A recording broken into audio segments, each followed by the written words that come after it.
here we have the cost to Maryland of, I've just been talking about state climate policies, if you can call them policies. I mean, it's a joke, frankly, but then there's the federal ones. And this is done by a manufacturers grouping, so I don't warrant that I've checked the numbers and that they're correct, but it does indicate that you have a very heavy cost in extra gasoline prices and losses of income. And that's when you pile the federal costs on top of the statewide costs that Maryland is trying to impose. It's a double whammy. On we go. Now, here's the thing. The policies such as shutting down Maryland or the 25% reduction by 2020 we've just looked at, these are actually going to be even less cost effective than the figures I have shown you would suggest. Because we're assuming, actually impossibly, that policies will mitigate as much CO2 emission as is claimed for them. We're also assuming that if the CO2 residence time is 125 years, that's how long it stays in the atmosphere once you put it there, well, there's not going to be any mitigation of CO2 caused global warming this century at all, is there? Doesn't matter what you do about it. And then, of course, all essential capital costs are omitted, as are the opportunity losses from taking away money from where it could do some good and spending it where it can't do any good at all.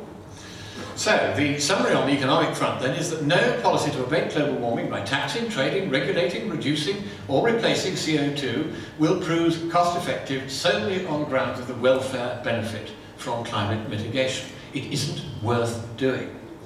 CO2 mitigation strategies that are inexpensive enough to be affordable will be ineffective. If they're costly enough to be effective, they will be unaffordable. Focused adaptation to any climate change that may occur, in whatever direction it may occur, and only to the extent that it may occur, and only when and where it occurs, would be orders of magnitude cheaper and more cost effective. Since the cost of the premium exceeds the cost of the risk, don't insure. I told you these points would be obvious. Come on, I think we should have a round of applause for that.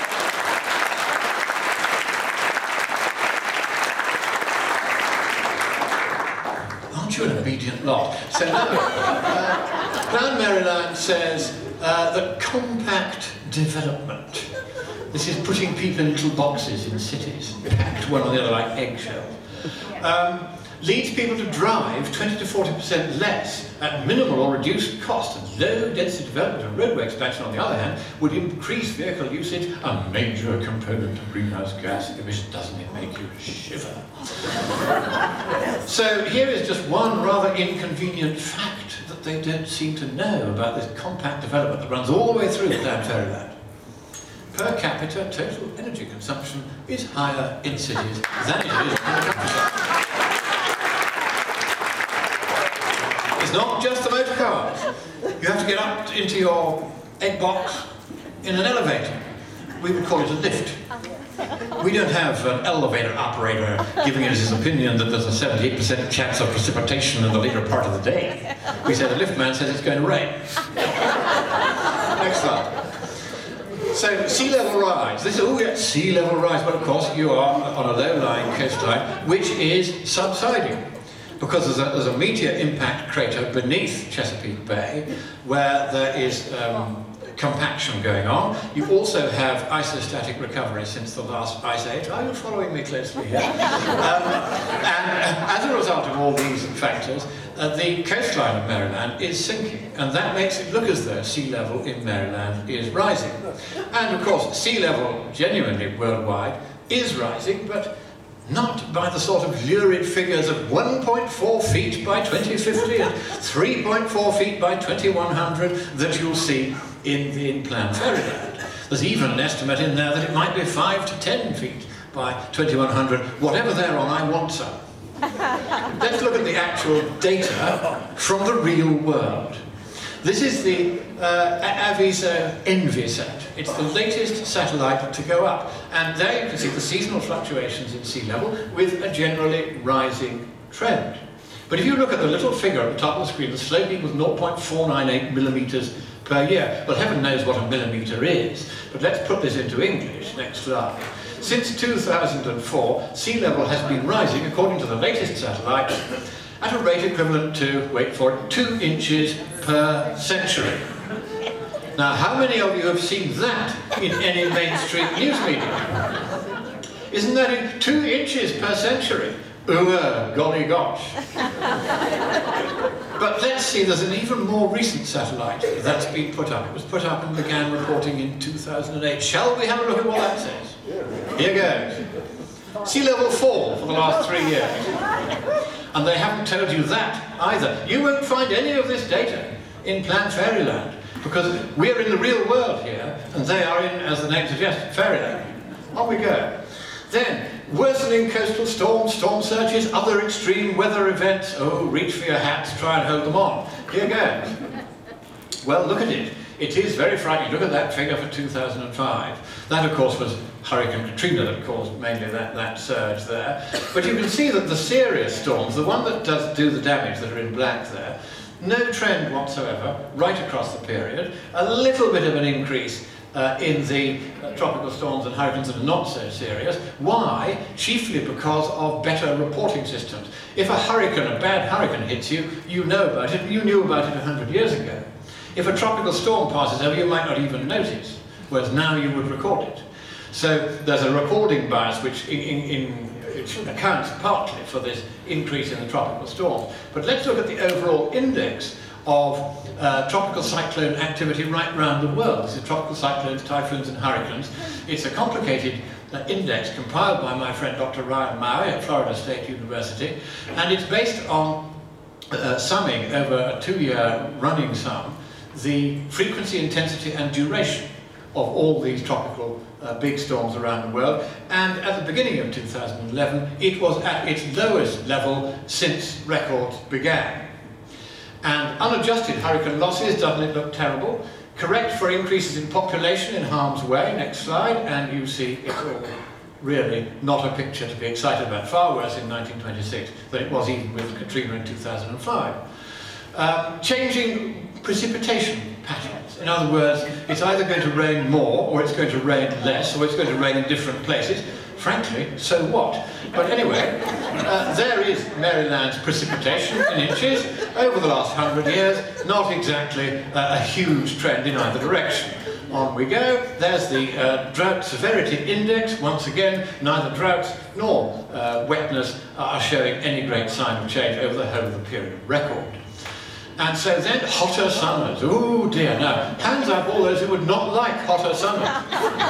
Well, there you are. They're trying to say this is going to kill people. Well, no, because mortality from hotter summers, despite the increase in temperatures we've seen over the last 30 years, which is mainly natural, have in fact plummeted, particularly in the eastern states, as you see there with those 3 histograms for 3 different periods coming more recently. On we go. And in case you think that tropical diseases are going to spread, no they're not. There was the prevalence of malaria in 1882 and 1912. That was long before global warming, and malaria is disappearing. On we go. And West Nile virus, nothing to do with global warming because it's spreading even to the cold states as well as the warm ones.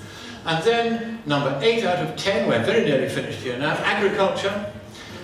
And look at what has happened as global warming over the last 50 years of in fact nearly a Celsius degree, and look at the yields of both corn and of soybeans in Maryland according to your Department of Commerce. Hardly the picture of a declining industry because of global warming, is it?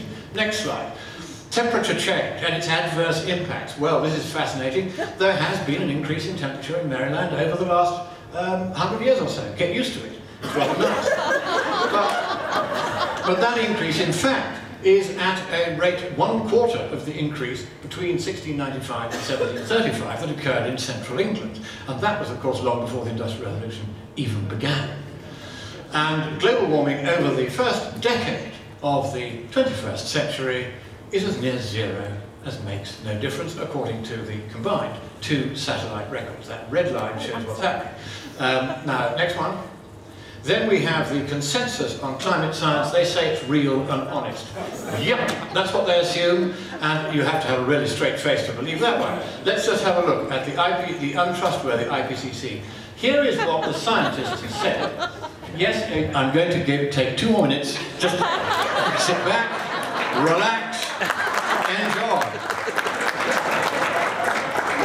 This is all valuable stuff. So, here we are. This is the before. this is what the scientists said. When will a man-made effect on climate change be identified? It's not surprising that the best estimate is we don't know. That's very honest of them. This is what got published. The body of evidence now points to a discernible human influence on global climate, and they ask us to take them seriously. Then we go on to the fraudulent IPCC 2007. Here is a sine wave. Now, madam, you know what a sine wave is, don't you? Well, never mind. There it is, that's a sine wave. Its trend, by definition, is like this, 0. That's it, very good. It neither rises nor falls in the long term, it just wiggles up and down all the way.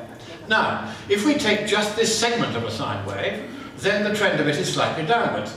Next one, more downwards. Next one, starting from that arrow and moving to the right. And you'll see again, it's still more declining, and then even steeper decline. And if we looked at that and used this method, we'd say, ooh, we've got a terrible thing happening to this sine wave. It's plummeting. Well, of course, we know this is nonsense. But supposing we took a different segment of the sine wave, which we'll do now. Oh, it's all right. It's in fact soaring. Now you may think, what's this got to do with the temperature? Watch. That is the temperature record for the last 150 years, perfectly accurately represented, except that some idiot has overlaid it with 4 trend lines, just like the ones we've shown, and has drawn the conclusion 3 times in different places in the report that the rate of global warming is itself accelerating and that we are to blame. That, ladies and gentlemen, is scientific fraud, plain and simple. That central conclusion of the IPCC's report is wrong. That's the graph as it was when it was submitted, quite correctly, by the scientists. Somebody tampered with it. On we go. And indeed, we could play with that same graph. We could show precisely the opposite result.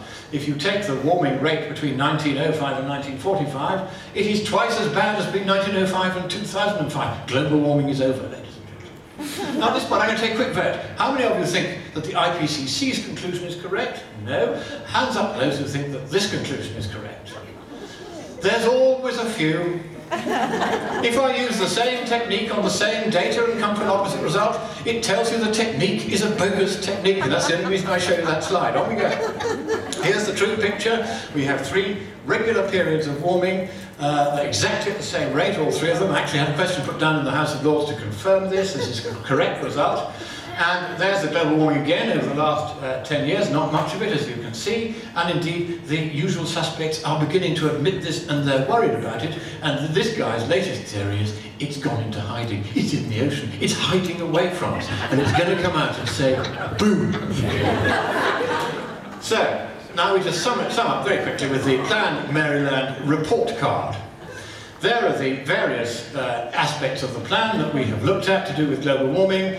And you'll see that we give them 0 out of 10. This plan is a failure.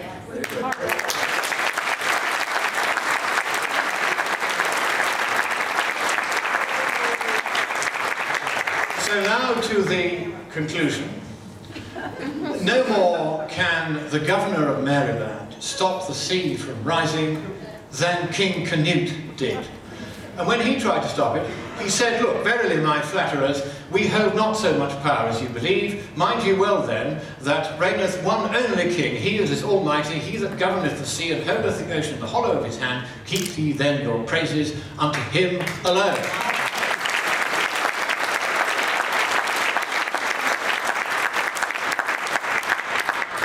Underlying this joke, this Maryland plan, so-called, is a very serious point, that your freedom is being taken away. And they're using the environment as an excuse, and they're making people look away from very straightforward calculations and data, which I have put before you very briefly today. And I hope, therefore, that you will be the spearheads of a movement to fight back against this nonsense. And I'm going to end with the words of Longfellow, cited by Winston Churchill at the darkest hour before the dawn in the Second World War. For I love your country, and I don't want it to be brought down by this nonsense. This is Longfellow's words. Sail on, O ship of state. Sail on, O Union, strong and great. Humanity, with all its fears, with all the hopes of future years, is hanging breathless on thy fate. Thank you.